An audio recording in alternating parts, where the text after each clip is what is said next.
What is going on, everybody, and welcome back to the 515 Podcast Network and the Sports Nerds here. I'm Brock Beirman and Dawson Livingston alongside. As always, we're getting ready to preview what I think should be a very uh, interesting and very exciting division in the NFL this year. Of course, we're talking about the NFC North. First of all, Dawson, how are we doing? It looks like you are moved back in Iowa City. I know you went to the state fair last weekend. How was the state fair? Did you get any good food? Dude, I didn't even get that much Well, I got good food, but I'm the same every single year.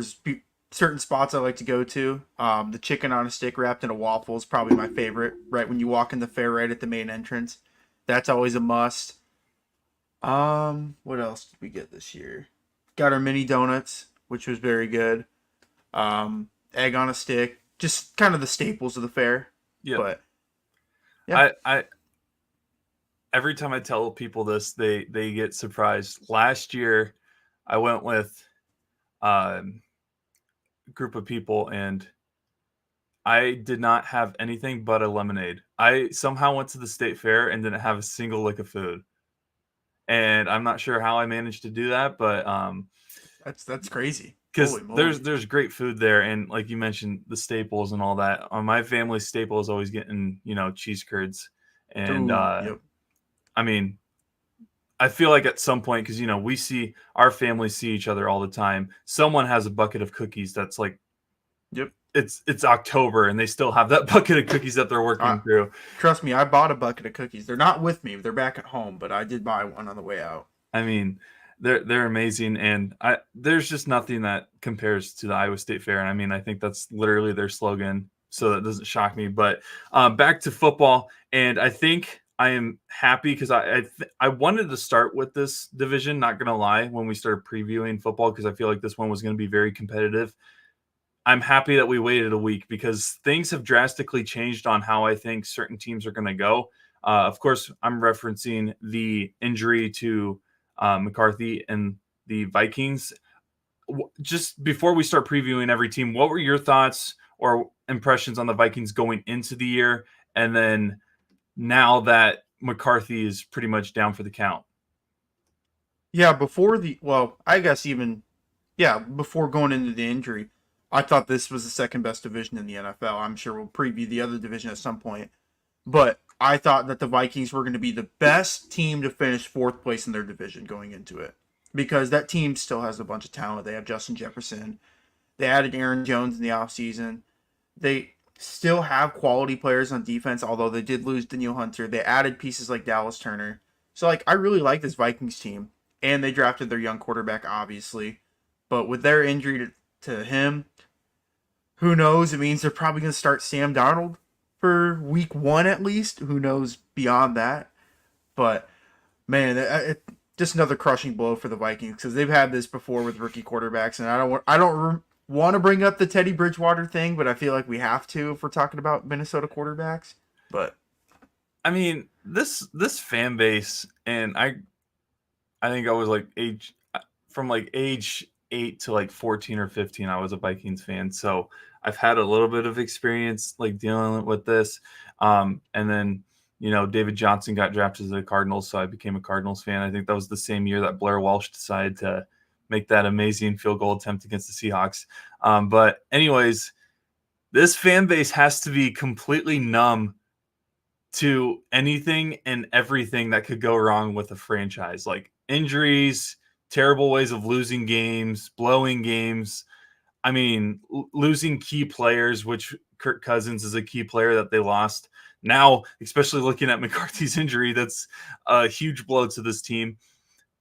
I mean, is there a fan base more cursed in sports? Like, literally, is there a fan base that you could put on the Vikings level when it comes to everything that adds up into being a terrible team to root for?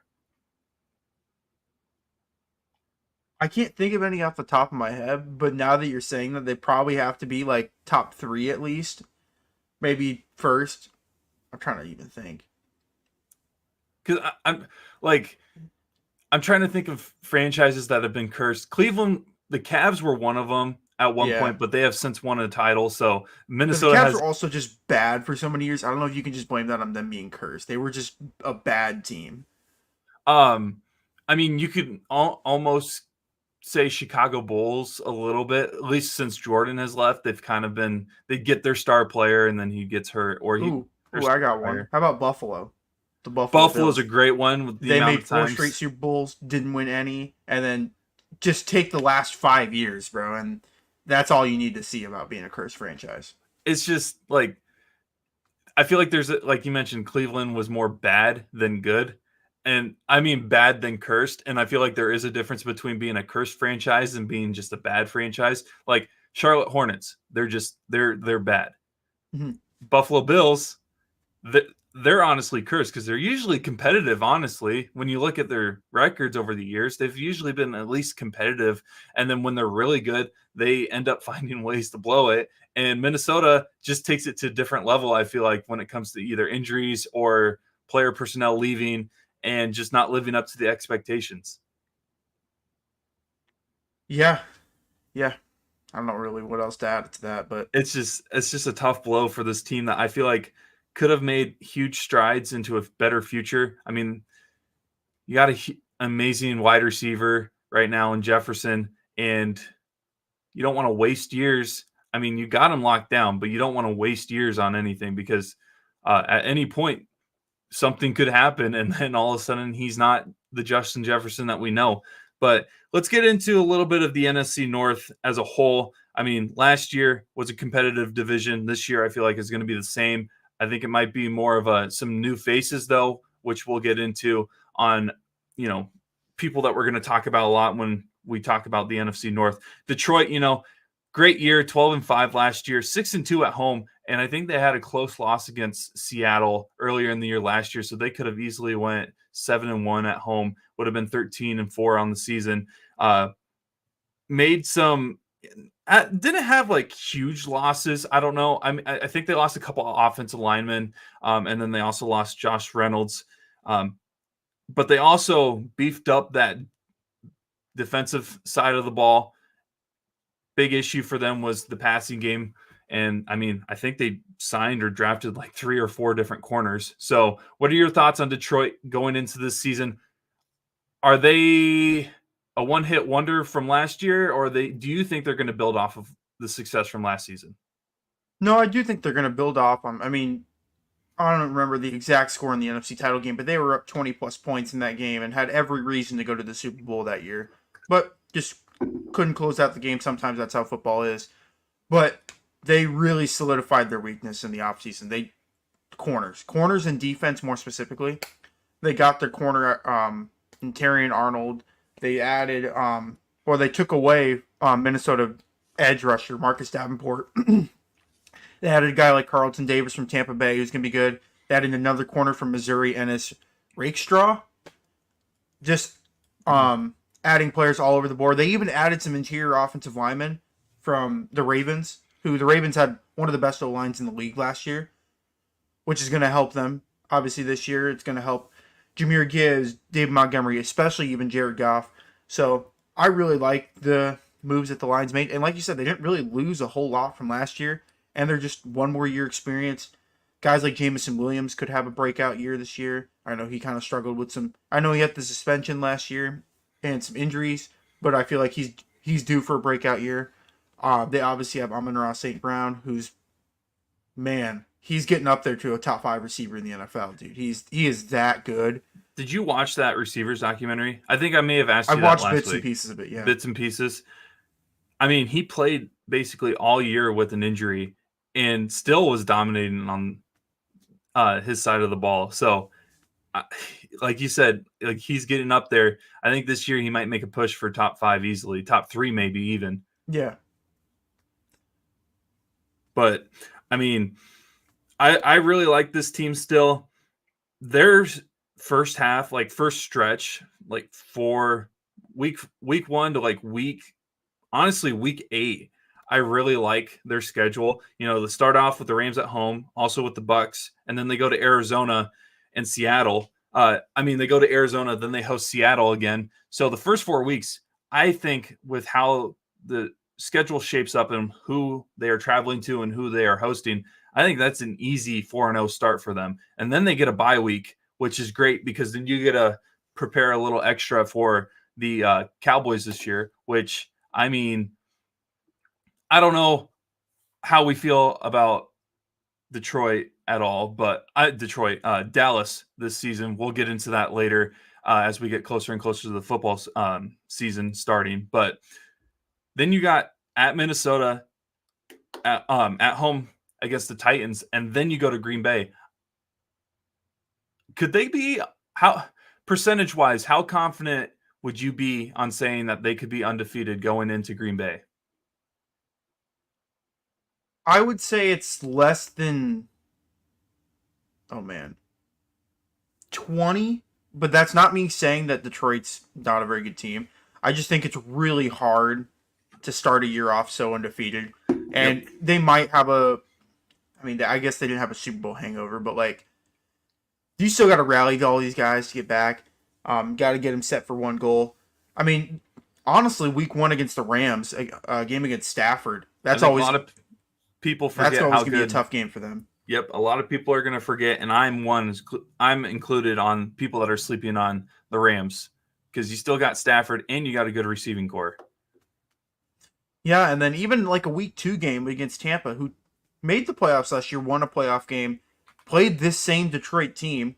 Man, I'm trying to remember how that game. I think it was kind of close in that playoff game, but I just don't really see them starting off the year undefeated going into Green Bay. Now, I will say their schedule is favorable for them. Like, you look at their matchups, like when they have to play the Bills, it's a home game. Detroit has a home field advantage. Like, those fans last year, and especially in the playoffs, are absurd. They really affect the game for Detroit. They really are able to bring that home field advantage for them. And then, although it sucks you have to go play at San Francisco, but like we saw last year, like in the NFC title game, they could do it. They were leading the majority of that game. They were beating the crap out of San Francisco up until the fourth quarter. So they've shown that they can do it. And even the Dallas game, they lost on, what was it, a 2-point conversion that one of the guys didn't report as eligible. Like, one of the stupidest ways to lose a game. So there's another win. There's 13 wins last year. Like, I think Detroit's really got a chance to go 13-4, maybe. I wouldn't say 14 wins, but 12 and 5, 13 and 4. At is 13. Yeah. I completely agree. I am very confident in this team. I do think if there's a team out of the NFC North that could start, 6, 7-0, depending on the situation, it's probably Detroit, and I think a lot of people would say that as well. We talked about how their defense needed some help this offseason. They made moves to get the corners that they probably need to be successful. And what a way to start and figure out if those corners that you decided to acquire this offseason is going to be good moves or success for this team. Because you got LA with Cup, and then you got Buccaneers with Evans is still with the Bucs, right? He's always in the trade rumors. Yeah. And then Godwin. Arizona just got a rookie wide receiver in Marvin Harrison. Seattle's got DK. Then you got the Cowboys. I mean, they have some good receivers. CD, I don't know what the whole CD situation is. Anytime the Cowboys have a holdout with a player, it usually gets resolved before the season starts anyways. Mm-hmm. And then you got Justin Jefferson with the Vikings. And so you're going to find out quickly if these moves were success for Detroit. But at the same time, I'm not too worried because I think they did make the right moves this year to beef up that defensive side, especially in the corners. Yeah, I'm sure we'll get into it, but I think Detroit's going to run back this division and win the I got them winning the division as well. Yeah. I got their ceiling about 13-4, and this was like worst case scenario. I got them at like 9-8. That would be like I could see it with if Jared Goff really struggles. Yes. But yeah. How many years has Goff really been bad? I feel like he's just always been in a weird situation where he's never been good. Like, granted, he made that Super Bowl run with the Rams, but outside of that and last year, I mean, I think he's been consistently just okay, but everybody's kind of just written him off early in his career. And so, like, this past year was a great great eye opener for everybody to realize that he's still a decent quarterback. Right. If I remember, I think he was pretty good his rookie year. His second year, they obviously were really good. That's the year that Todd Gurley was the Yep. fantasy monster that he used Yep. to be. What a year for 2018, Todd Gurley. yeah. Todd Gurley is younger than Raheem Mostert, and Raheem Mostert is still in the league. I think Raheem Mostert is 2 years older than Todd Gurley, which is That's crazy. kind of crazy to think about. But no, and then 2018 they made the Super Bowl. 2019, I think he got hurt or something. I don't remember what the Rams did that year. And then 2020, I think he was just a scapegoat for the Rams fans, saying why they couldn't. Because I think they played Green Bay in the playoffs this year and lost. And that's when they obviously made the move for Stafford. Like, Goff has proven himself to be. Oh man, if I say top 10, is that too outlandish? No. Hold on. I'd have to put pen to paper my quarterback's top 10, but I think he's definitely in that conversation of like 10, 11, 12. Yep. I agree. And I feel like he got a lot of hate for something that wasn't completely just him. I mean, it takes a whole team to, blow something, really. I mean, I know we give a lot of crap to Matt Ryan for his legendary Super Bowl appearance, but it wasn't just him. It was a collection of people that resulted in the Falcons blowing that game against the New England Patriots. But I was looking at their schedule. There's really only 2 games that I said that I don't really have a ton of confidence in, and that's at Green Bay and at San Francisco. I mean, the Lions have made some noise in Green Bay the last couple of years, but I think Green Bay is going to walk in with the mindset of this is Lambeau. We're not letting anybody take this from us this year. And then at San Francisco, sounds like Ayuk is going to be there. Dude, I have no idea what's going on with this situation anymore. It's weird. I saw the tweet. It's like there's a deal in place. The Steelers have agreed to. The compensation's right. But Ayuk hasn't made up his mind if he wants to stay. That's so stupid. Hopefully by next episode that we record, we know what team Ayuk is on. Because whether we do the AFC North or the NFC West, we'd like to know. And that might be how we format this. Well, whenever that happens, once we know, that will be the next one that we preview. Because it's like I don't want to preview either of those without knowing, Right. Because I think he's a huge asset for both teams, and he'll drastically change both outlooks for both teams, in my opinion. But at San Francisco, I have around a 40% chance that they could walk in and win. 50-50 at Houston, Packers at home, and at Bears. I mean, do you want to get into the Packers or the Bears next? Because let's get into the Packers. But let me add one more thing on Detroit. Yep. Man, so they always play on Thanksgiving. I'm looking at that Week 13 game against the Bears. Tell me that's not going to be a really, really, really good Thanksgiving Day game. Oh, yeah. It's going to be unbelievable. I've been accustomed my whole life. The Lions play on Thanksgiving, but they're always bad. And they have a few good teams, but they're always bad. And they always end up playing the Cowboys, the Packers. They played the Bills a couple years ago. Or the Bears. But I think this is the first year that both teams are going to be good and both teams are going to be in the playoff hunt. So I can't wait for that week. There's a clip of Family Guy that always makes its rounds on social media during Thanksgiving. And it's like a lion that's attacking Brian Griffin. And he's like, shouldn't you be? It's on Thanksgiving. The episode's based around Thanksgiving or something like that. And he's like, wait, shouldn't you be in Detroit losing a football game right now?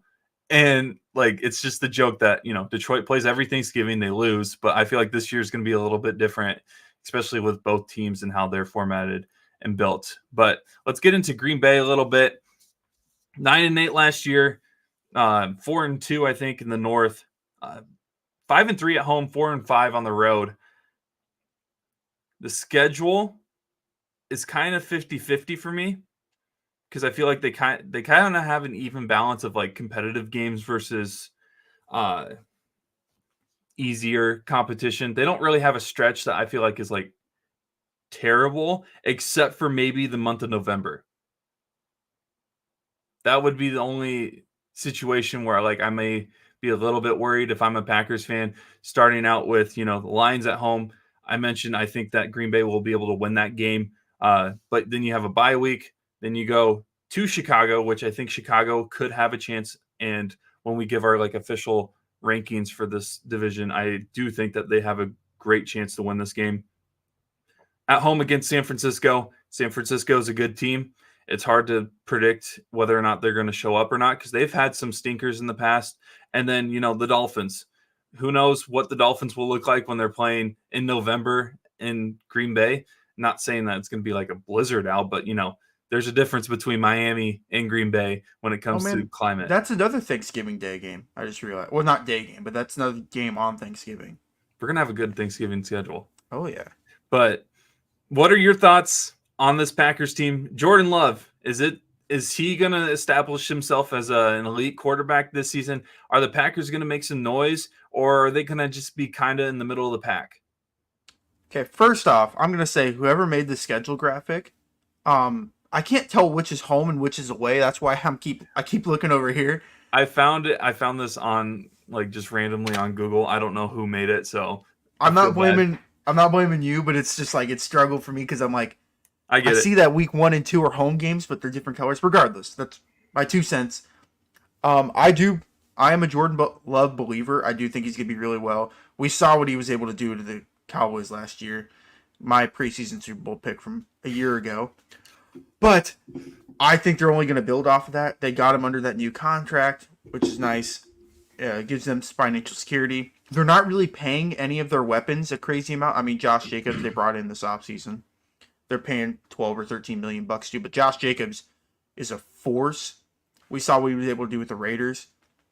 Not only is he a great power back, he's able to catch the ball out of the backfield and be just another overall weapon for Jordan Love. They kept A.J. Dillon, who I thought they were definitely going to lose, and people are going to poo-poo on that, but I think A.J. Dillon's still a very valuable piece for this Packers team, especially in goal line situations and in 3rd and 1, 4th and 1 situations.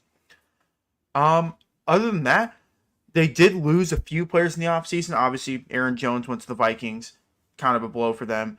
They did lose David Bakhtiari. They had to cut him because his cap hit was so high. But they were able to bring in guys like Xavier McKinney from the Giants, who I think is now the highest paid safety in the league, who's just only going to make that Green Bay defense so much better.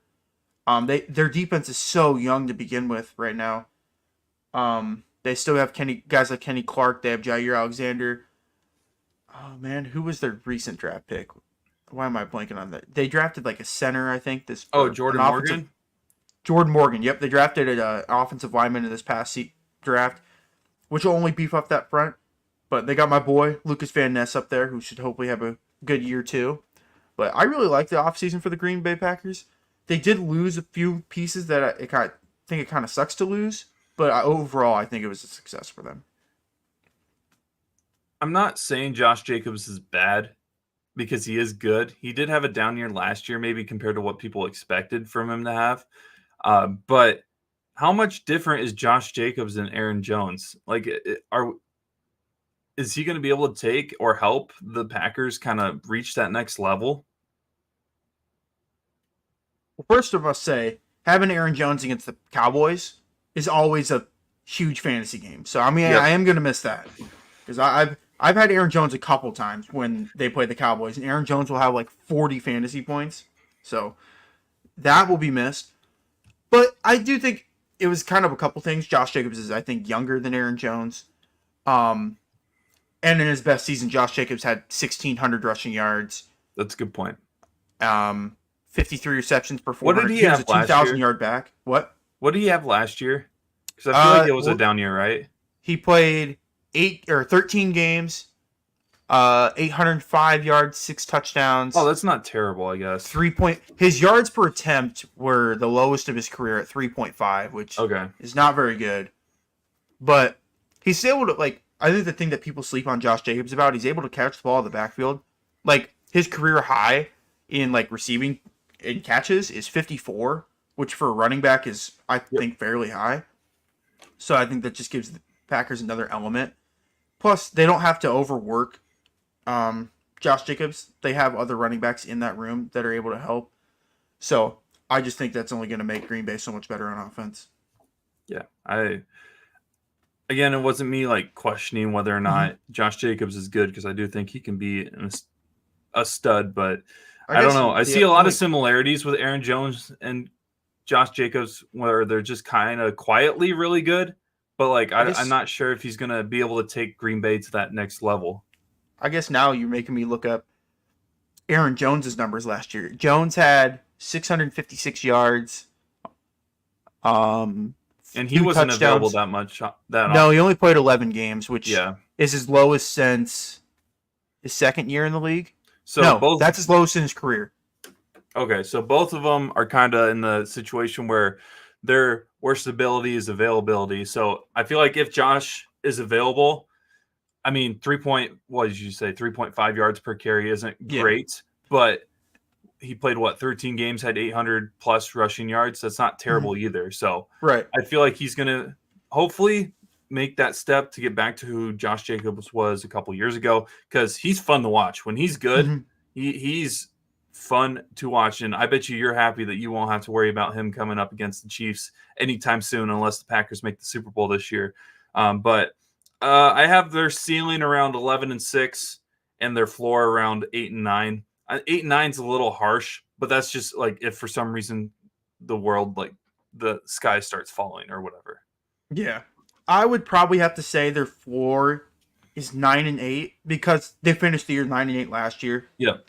And their start of the year was really bad. It didn't really, excuse me, Jesus. It didn't really turn around till they played Kansas City in that week 13 or 14 game where they ended up beating them on the Sunday Night Football.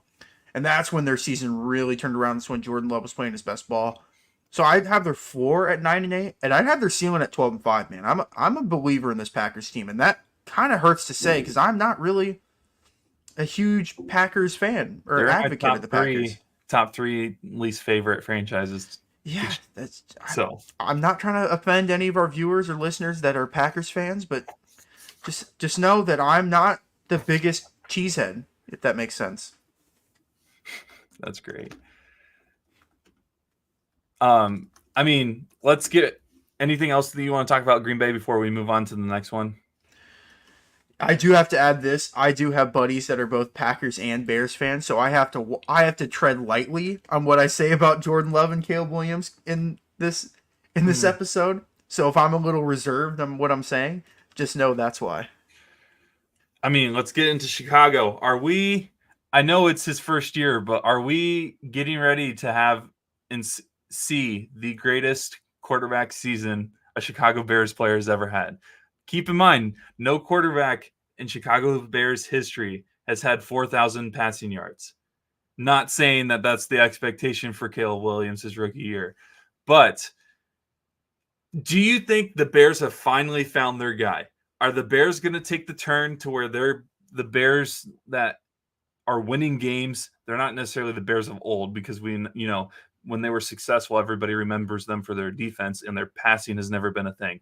But the Bears made some great additions to help him out with, Keenan Allen from the Chargers, Adunze from Washington with that draft pick, and then they got Swift. By the way, it basically took a whole calendar year, but basically Chicago and Detroit traded David Montgomery for DeAndre Swift. It just took a whole calendar year for that to happen. I didn't think of that. So you said I think Swift is going to be a huge addition for this Bears team. I really love their offense.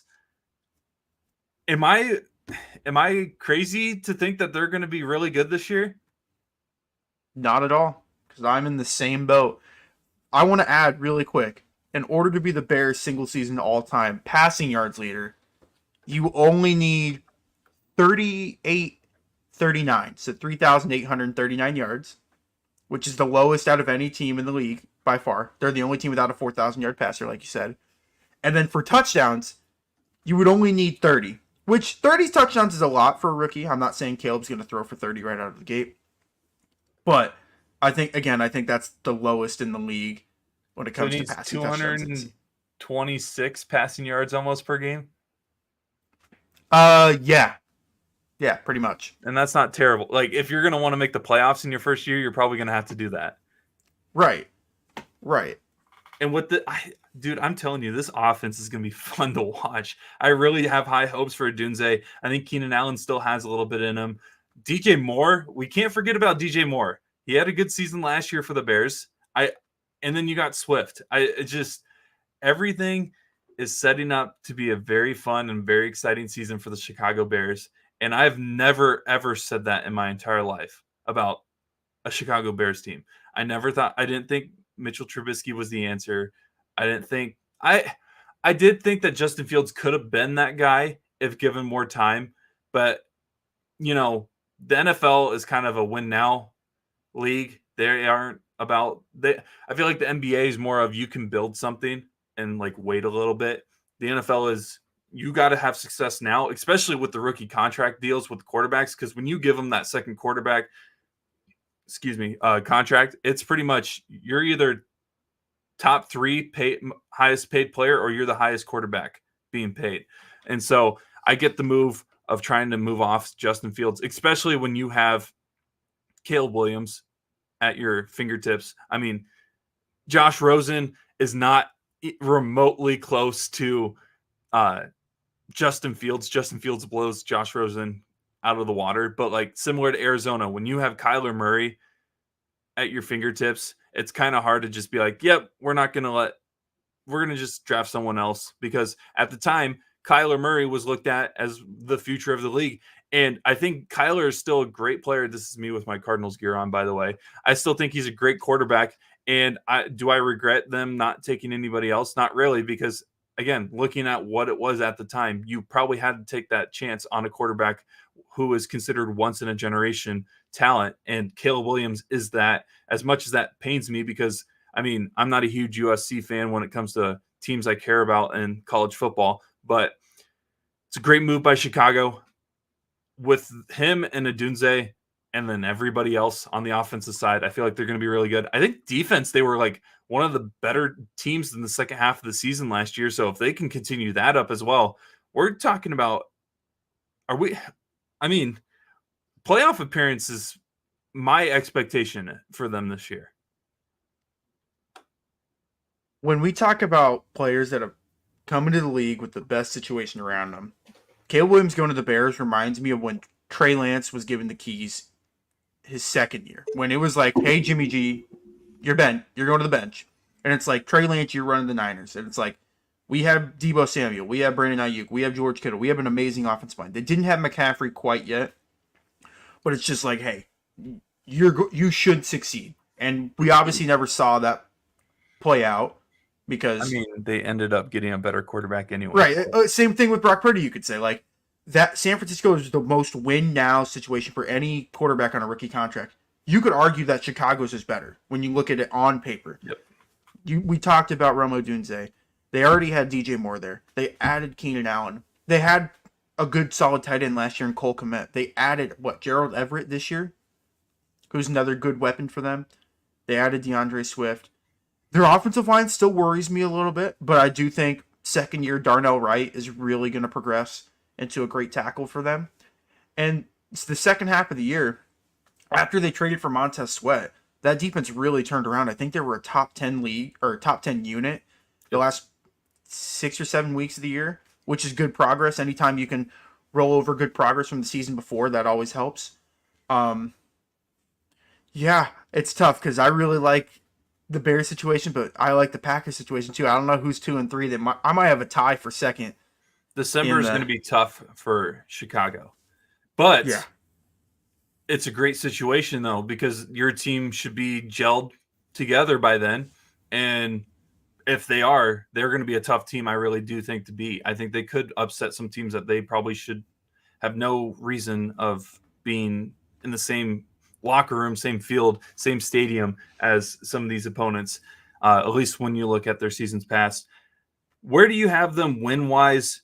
When I was doing ceiling and floor for them, I was thinking, what is the best situation I could see them? And then at the same time, they're Chicago. So I also kept that in mind when I'm thinking of where their floor could be.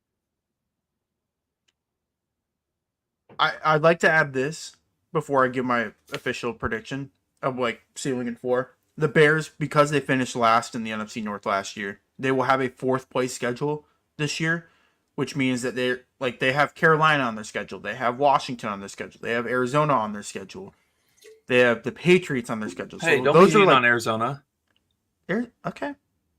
I don't want to be hating on my frisky Panthers either, but I am right now. But so they should have theoretically an easier road than a lot of the teams. So they should pick up easier wins than a team with like a first place division or first place schedule like Detroit. With that being said, their floor for me is 8 and 9 because I could just see this like Oh, your floor Caleb's is a lot just nicer not than mine. what. Your floor is nicer than mine. I have them at 7 and 10. Yeah, I was thinking that too, but that's like ultimate. Like Caleb Chi- Williams is just not ready this year. I did Or it as in Chicago's doing Chicago things per usual. So that was my thought process. See, that could happen too. I guess we were talking about Minnesota being cursed. Chicago's been a cursed city for a while too. Yeah. Outside of the Cubs winning the World Series in 2016, they have done nothing since Jordan, or I guess the White Sox won a World Series in early 2000s as well. Blackhawks.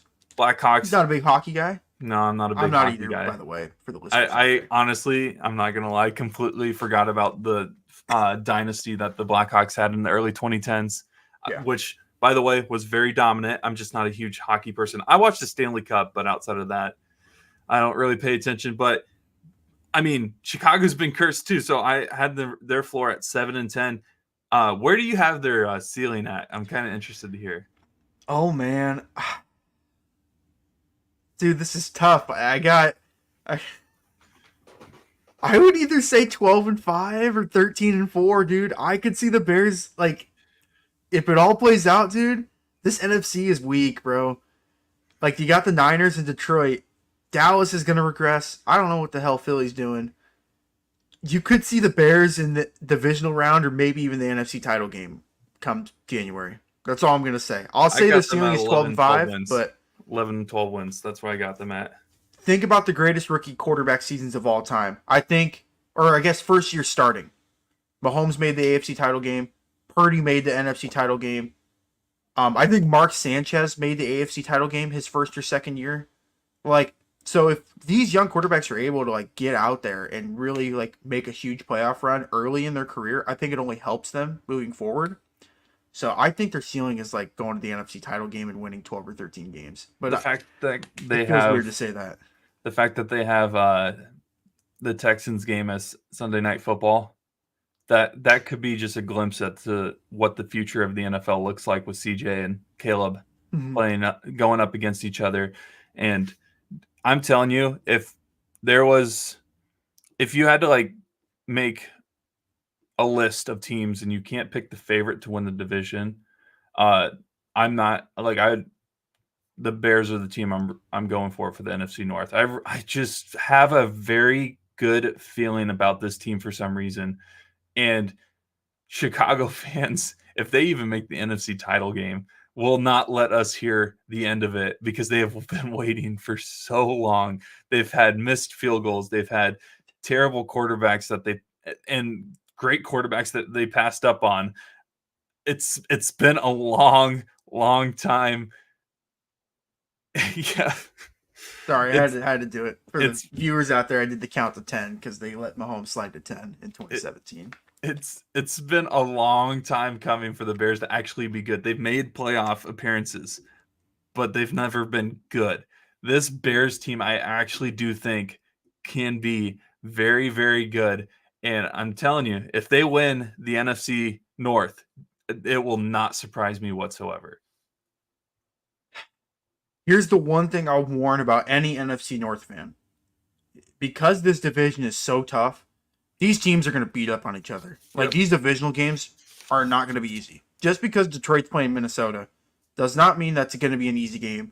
And just because, like, you could think of any matchup within this division that's teams are going to have to seriously prepare for. It's not like you're paying.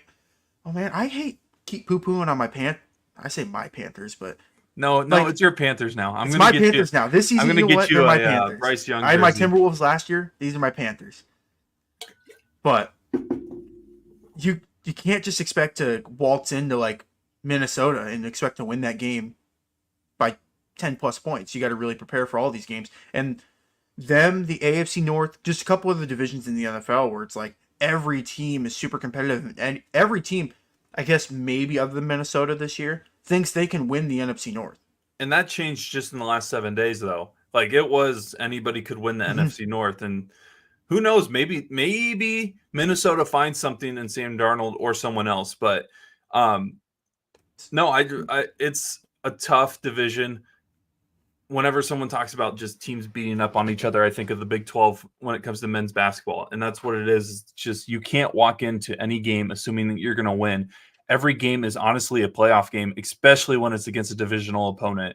And so Chicago's got to have that mindset going into it. They're like, we're not going to have a cakewalk in our first year. At the same time, we need to have this expectation that we can make this huge stride in year one with Caleb Williams. Because if they do, that it's how long are rookie contracts? 4 years plus one.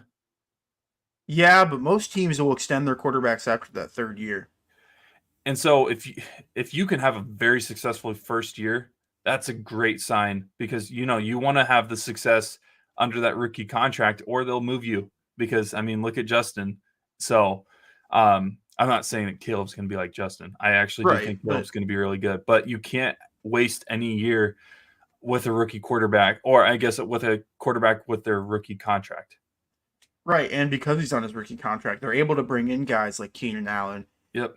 And pay Montez Sweat a bunch of money because they have the cap space to do it.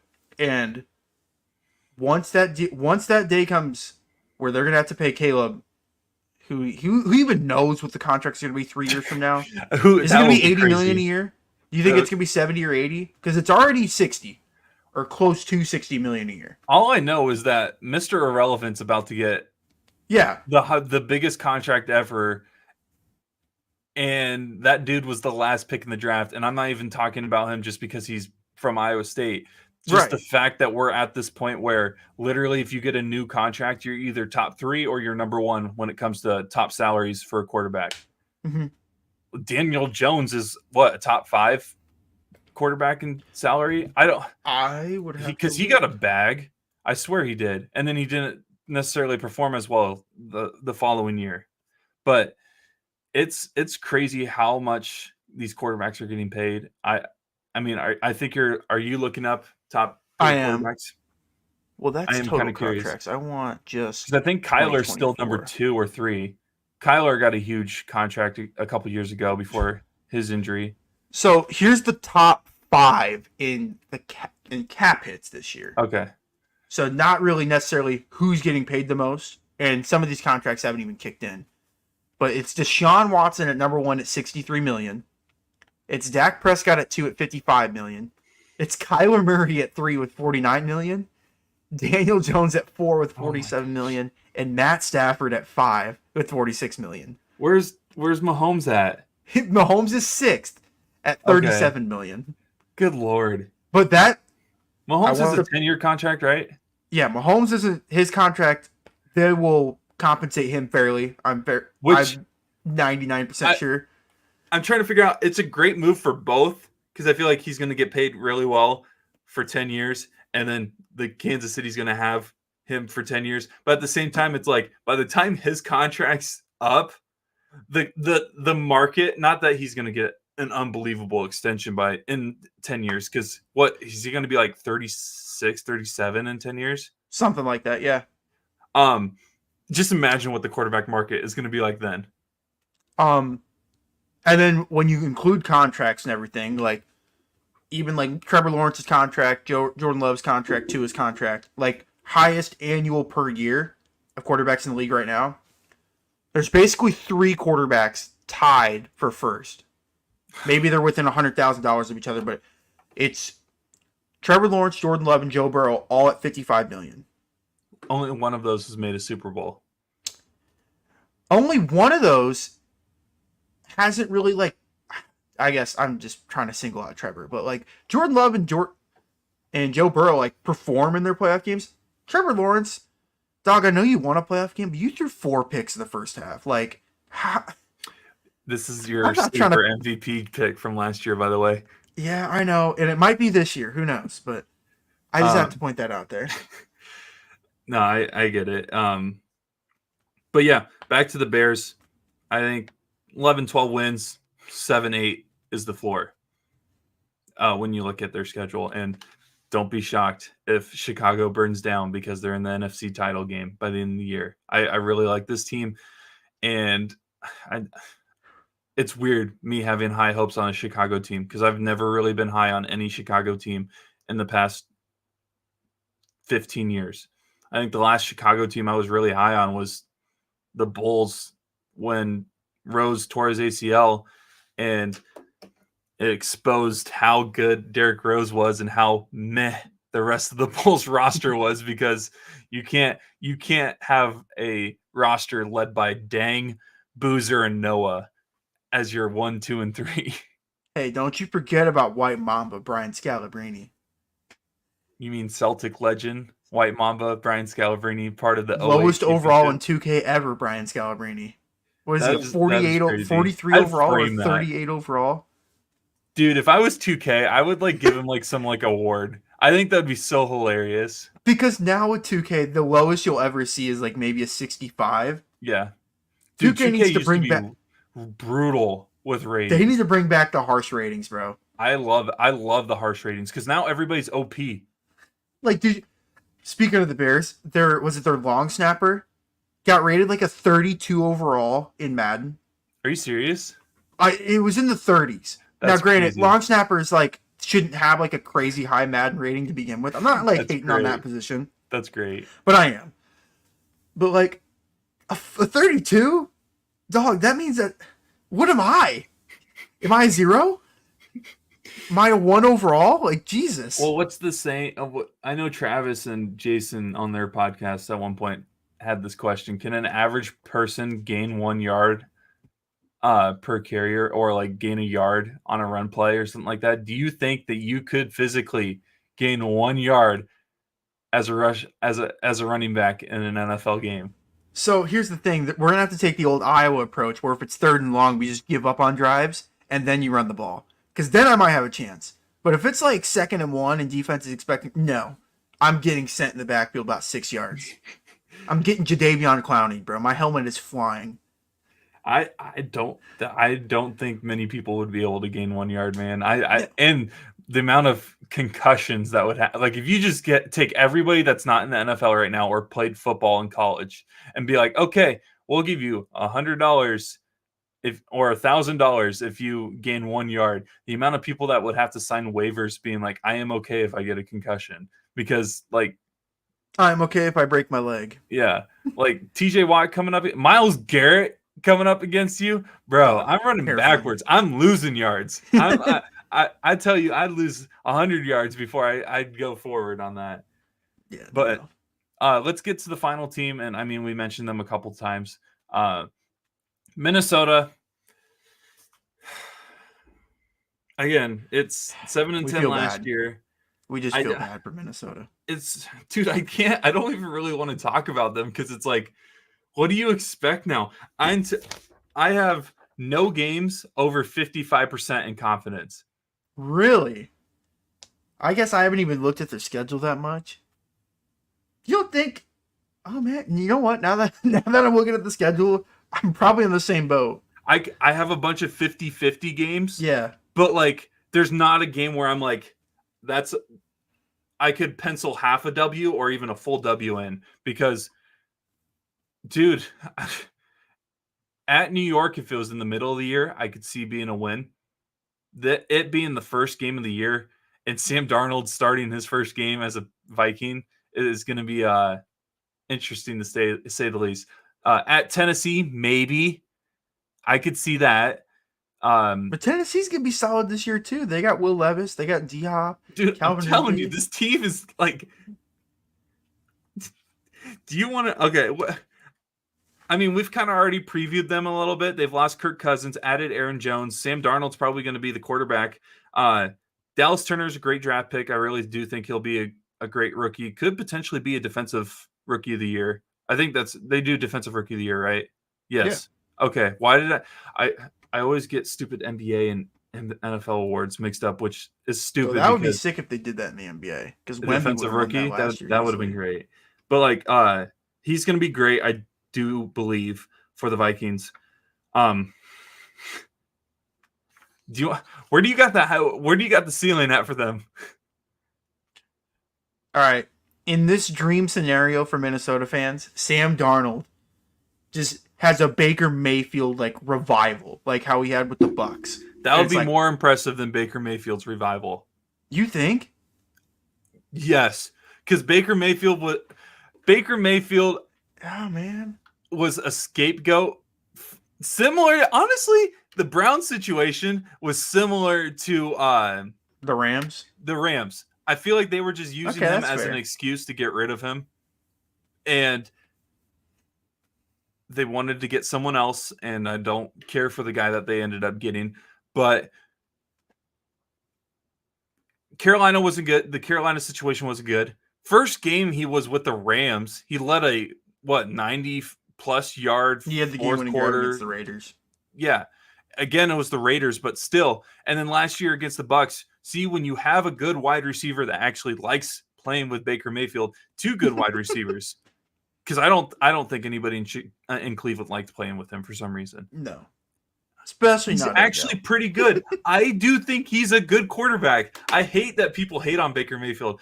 And if you ask my buddies, Baker Mayfield, I might as well be an Oklahoma fan because the amount of quarterbacks from Oklahoma that I actually really liked watching growing up, Baker Mayfield is probably my favorite college quarterback that I've gotten to watch like in my entire life. He's so fun to watch. And I got to watch Kyler Murray at Jack Trice when Kyler absolutely went.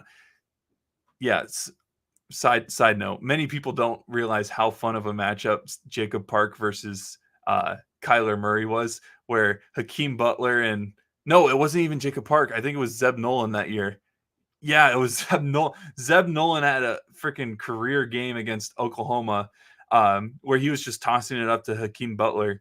And Hakeem, Was that Zeb or who? Who was the quarterback that came in against Oklahoma that year? No, Or that am I was the thinking year of the before. road That was game? the year before. Oh, okay. I was gonna say, is that Kyle Kempt? Am I pulling that? Is that the right Kyle name? Kemp was that year. Okay. No, this was the year after. Oh, okay. Because they played Baker Mayfield. Because I remember Joel Lanning sacking Baker Mayfield, which is for some reason an image Funny. that lives rent free in my head. But no, it was Kyler Murray versus Zeb Nolan. Zeb Nolan threw more passing yards than Kyler Murray did. It was Kyler had 348 passing yards, 3 touchdowns. Nolan had 360 yards, 2 touchdowns. And then, Kyler had 77 rushing yards, but that's just Kyler looks like a 2-year-old that's running with a bag of candy that he just stole from his parents or whatever. But Hakeem Butler in this game. So keep in mind, Zeb had 360 yards. Hakeem Butler had 5 receptions, 174 yards, and 2 touchdowns.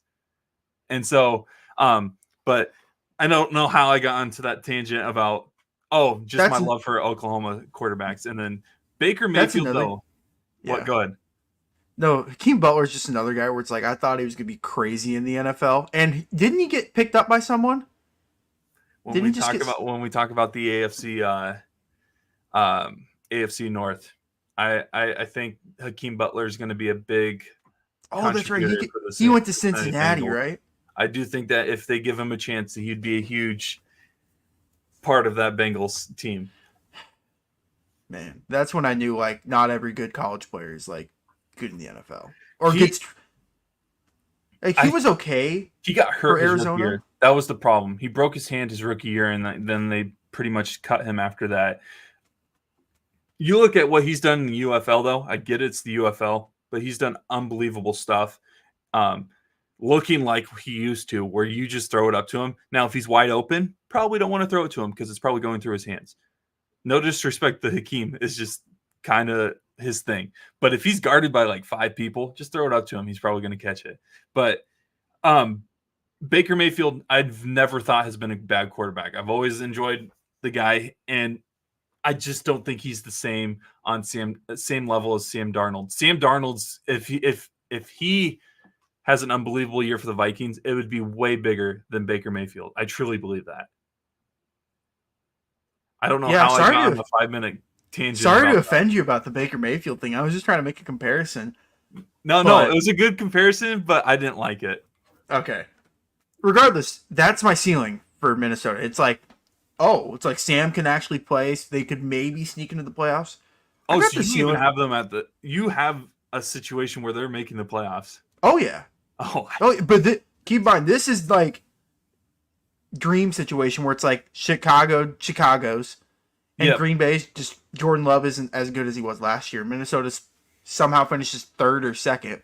I could see them finishing 10-7 because this roster is just that good. But they're four, dude.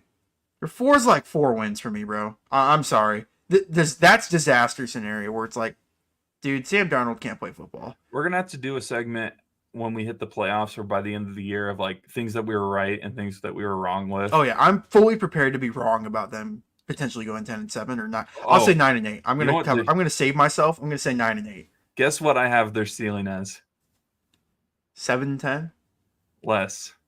No way. I have them as 6-11. 6 wins? Oh man. And their Maybe floor I'm is 3. Maybe I'm influenced by my buddy who's a big Sam Darnold No, guy for no reason. dude, I just don't have a good feeling about this team. That's fair. I don't think Sam Darnold's the answer. Honestly, where's AJ McCarron? Is he on a roster? Honestly, hold on. I got an even better one. What's Trey Lance doing these days? No, no, What? no, no, no. Why not? No. I can't even give you that dude has had enough. No. What's sorry. Trey Lance doing these? Okay? I got one better. What's Cooper Rush doing these days? I don't hate that. I got one for you.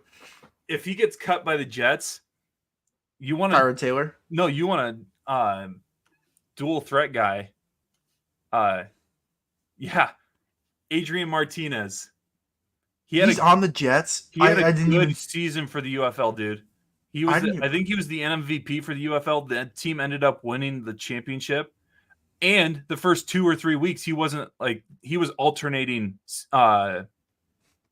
series with the other quarterback. So the fact that he won MVP after doing that for a couple, might as well. If Sam Darnold isn't consistent with throwing the ball, he can't run. So you might as well try to go get someone that maybe can be a little bit mobile.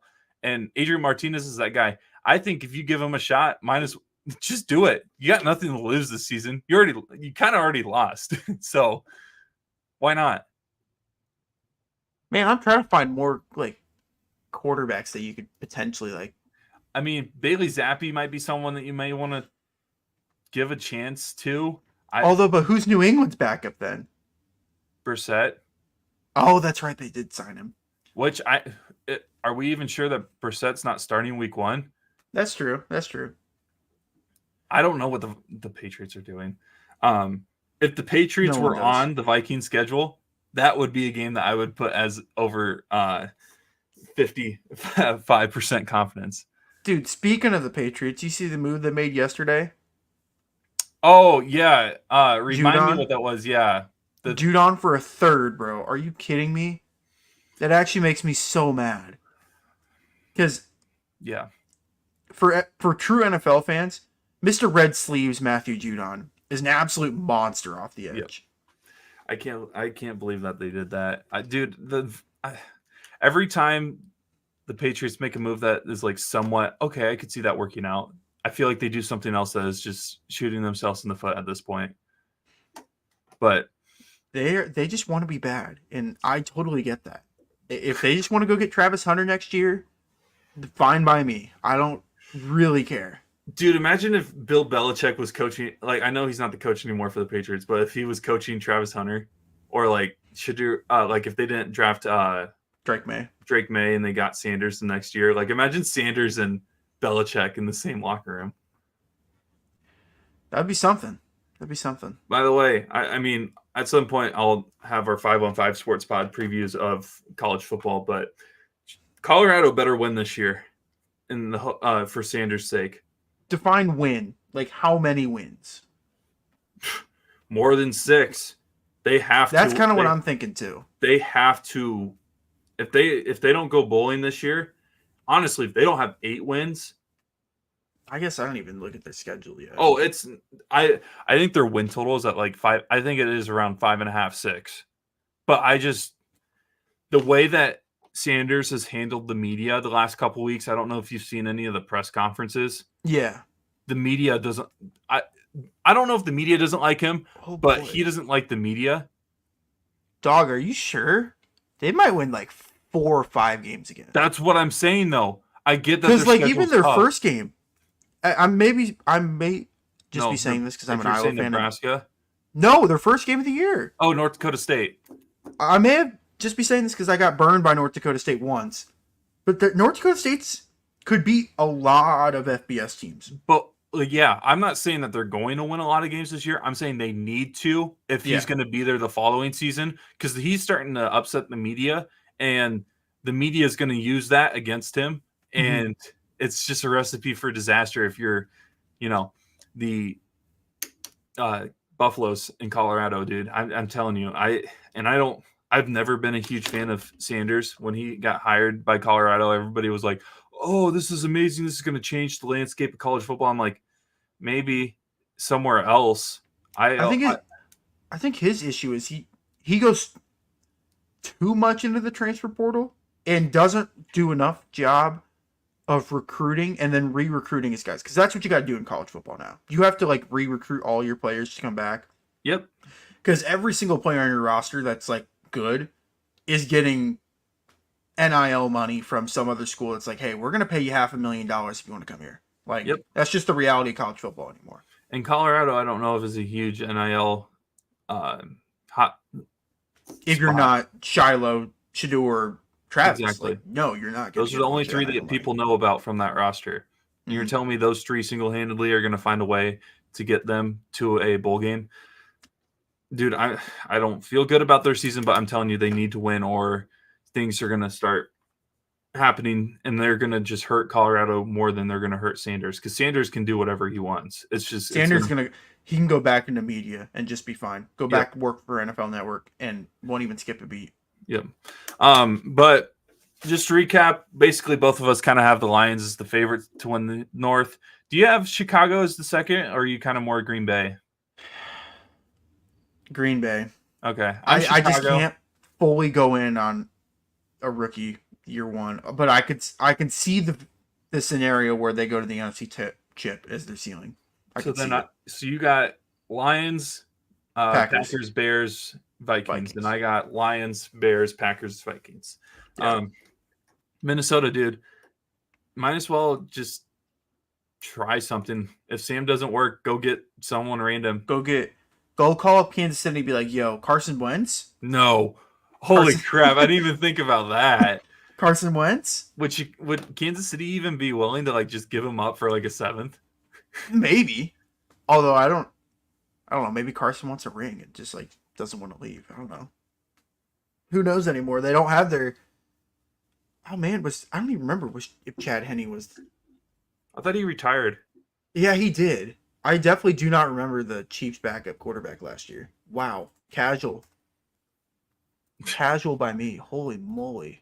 It's all right. I couldn't tell you the 5. Blaine Gabbert. How did I forget that? Oh, man. I mean, I couldn't tell you all 5 of the quarterbacks that played for Arizona the last 2 years.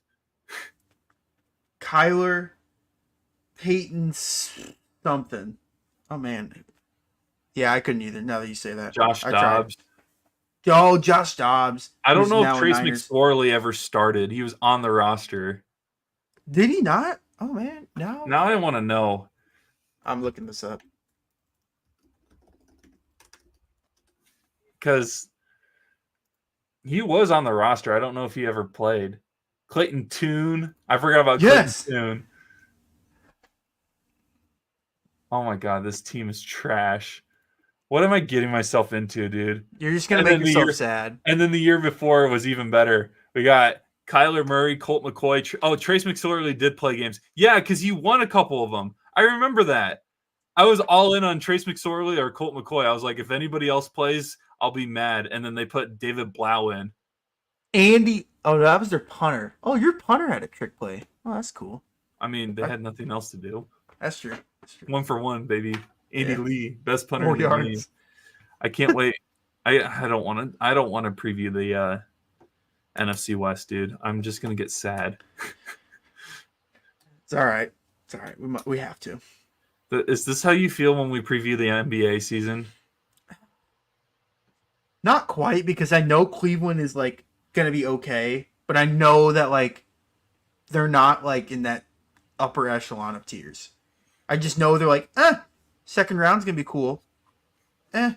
Donovan gets like second team All NBA, that'd be cool. But no, they're not gonna win the title.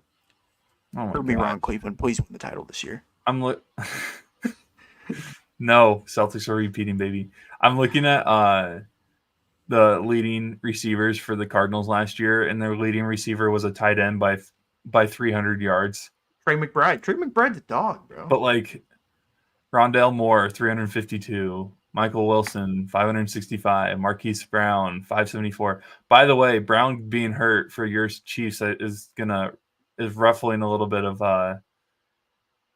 my expectations. That's rough. I'm not gonna lie, but he should be back in like 4 or 6 weeks. Yeah, because he didn't have to have surgery, and it's like the same injury that Tyreek had like 5 or 6 years ago, where Tyreek missed the first 5 or 6 games, but he was pretty much ready to go by week 6 or 7. Mm-hmm. All right. Any final thoughts on the NFC North? Yeah, I think this is going to be one of the more competitive divisions in the league. I think you can really only argue maybe the AFC North is more competitive. But, dude, every team, I guess, other than Minnesota. Thoughts and prayers to Minnesota fans. Yeah, Minnesota, I'm sorry. If we would have done this episode like 4 days ago, every team would have been wanting to win that division. Yep. But right now, it's just Minnesota's in a rough spot. So I can't say that they're truly trying to compete for that division. But I think this is going to be one of the more entertaining divisions this year. Yep.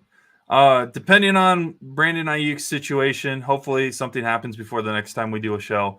We'll preview either the AFC North or the NFC West. If nothing happens and there's still rumors going around, we might, audible to something else, a different division. But we want to get, the conferences the divisions that we think are going to be really good out of the way first for you guys to preview. But I feel like the Ayuk situation, it needs to be solved before we preview those two divisions. But for Dawson Livingston, I'm Brock Beirman. We are the Sports Nerds here on the 515 Podcast Network. We'll be back next week previewing another division. We're getting closer and closer to the NFL season, man.